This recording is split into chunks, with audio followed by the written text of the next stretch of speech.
तो कहानी के शुरू में हम एक गाड़ी को देखते हैं जिसमें रेडियो पर बताया जा रहा था कि गवर्नमेंट के पास रिसोर्सेज जराए बहुत कम हैं, यानी कि शहर में खाने पीने की किल्लत बढ़ गई थी। तो इसीलिए उन्हें बच्चों और उन औरतों को जो माँ बनने वाली हैं, उन्हें मारने का कदम उठाना पड़ा ताकि और पॉपुलेशन आबादी ना बढ़ सके। फिर हमें उसे गाड़ी से आदमी निकलता हुआ दिखाया जाता है जो बहुत से लोगों को इस जगह पर लेकर आया था। उन्हीं लोगों में एक कपल था, मिया नाम की लड़की अपने हस्बैंड के साथ थी। ये सब लोग अब एक कंटेनर में बैठ जाते हैं। कंटेनर में एक औरत अपने टैब पर खबर देखती है कि गवर्नमेंट यहाँ पर खाने की कमी की वजह से बच्चों और माँ बनने वाली औरतें मार रही है। ये सब देखने के बाद मिया बहुत उदास हो जाती है क्योंकि वो भी माँ बनने वाली थी। इसलिए मिया और उसका हस्बैंड, जिसका नाम निको होता है, वो दोनों कंटेनर में बैठकर इस शहर को छोड़कर जा रहे थे। निको बैठकर मिया से बातें करता है और साथ ही वो उसे एक चॉकलेट भी देता है। कहता है कि इसे तुम तब खाना जब हम अपना सफर खत्म करेंगे और दूसरे मुल्क पहुँच जाएंगे, जहाँ पर हम अपने बच्चे के साथ बहुत खुश रहने वाले हैं। मिया दरअसल इस बच्चे से पहले मिया की एक और बेटी भी थी जिसको यहाँ की पुलिस ने मार दिया था। अब इनकी बातों के बीच कंटेनर का दरवाजा बजने लगता है। जब निको देखने जाता है तो एकदम से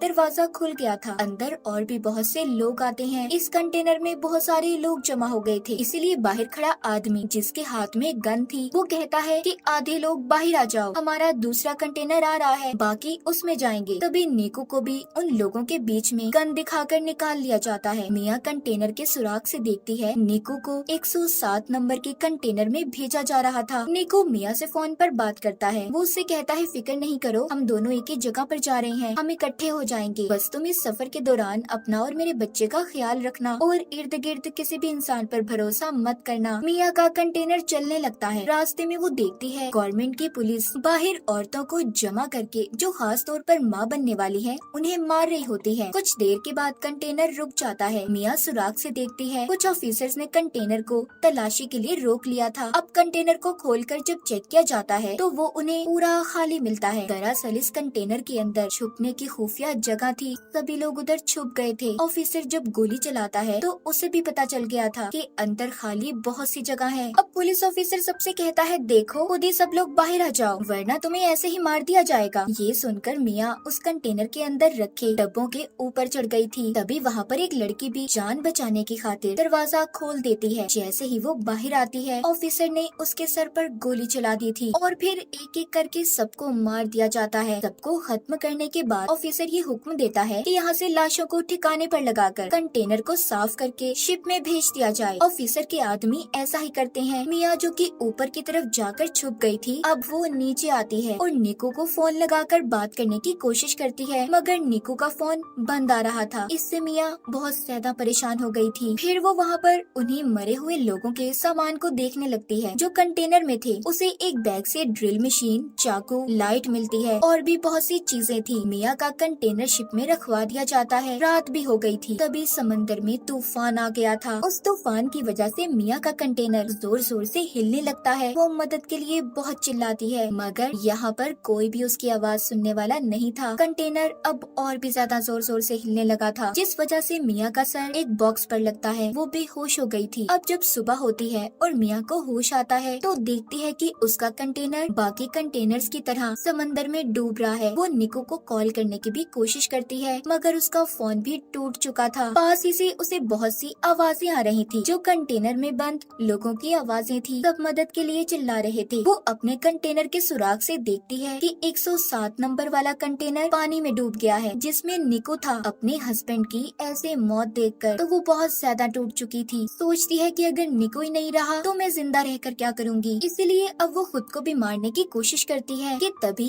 उसे अपने बच्चे का एहसास होता है। वो अपने बच्चे के बारे में सोचने लगी थी, इसलिए मरने का इरादा बदल लेती है। वो ये सोचकर खुश हो रही थी कि बहुत जल्दी इस दुनिया में उसका और निको का बच्चा आने वाला है। यही सोचते सोचते वो सो जाती है। अब जब सुबह को वो उठती है उसके कंटेनर में पानी भरने लगा था। वो डूब रही होती है।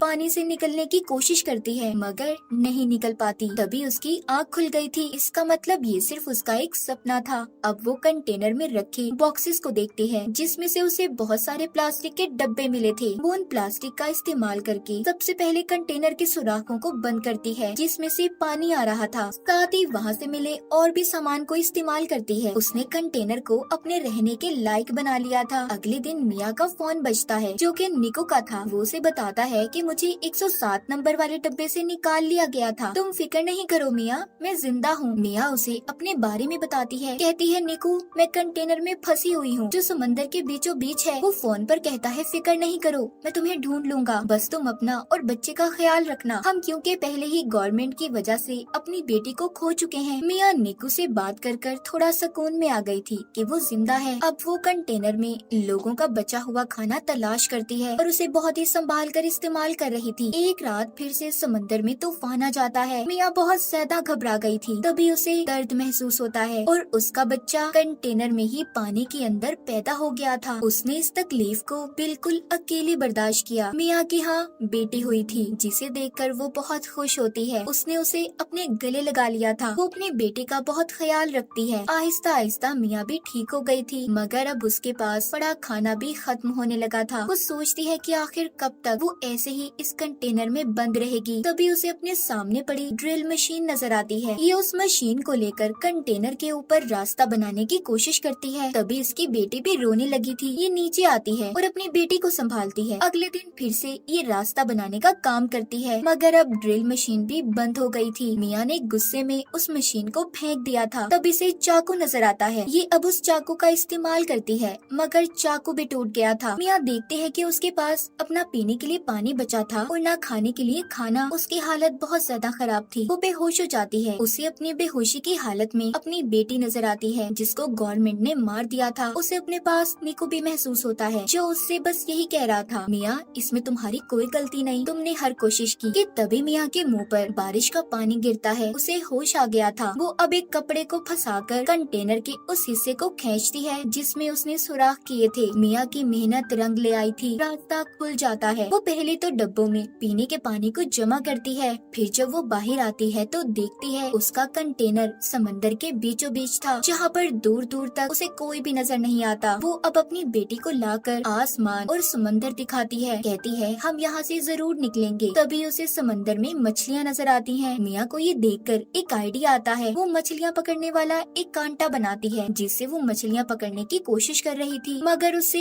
एक भी मछली नहीं पकड़ी जाती। वो बहुत थक चुकी थी और ऊपर ही लेट जाती है। तभी उसे आसमान पर प्लेन नजर आता है। अब मिया जल्दी से कंटेनर के अंदर जाकर शीशे का टुकड़ा लाती है ताकि वो उसके रिफ्लेक्शन अक्स से प्लेन को अपनी तरफ बुला सके मगर जल्दी जल्दी में उसकी टांग पर चोट लग गई थी। लेकिन फिर भी वो हिम्मत नहीं हारती और शीशे के टुकड़े को लाकर प्लेन पर उसका अक्स करती है मगर वो प्लेन जा चुका था। वो मायूस होकर नीचे आ जाती है और अपने जख्म को सीकर उस पर पट्टी बांध लेती है। साथ ही उसे अपने पास बहुत सारे ईयरफोन्स पड़े हुए मिलते हैं। अब वो सारी रात जागकर ईयरफोन की तारों का इस्तेमाल करके जाली बनाती है। अगली सुबह वो उस जाली से मछलियाँ पकड़कर अपना पेट भरती है। वो कई दिन तक ऐसे ही मछलियाँ पकड़ती और अपना पेट भरती। उसने अपने पास पड़े डब्बों में भी मछलियाँ पकड़कर रख ली थी। वो रोजाना अपना नंबर लिखकर प्लास्टिक के डब्बों में बंद करके बहा दिया करती थी ताकि कोई तो उसकी मदद के लिए आए।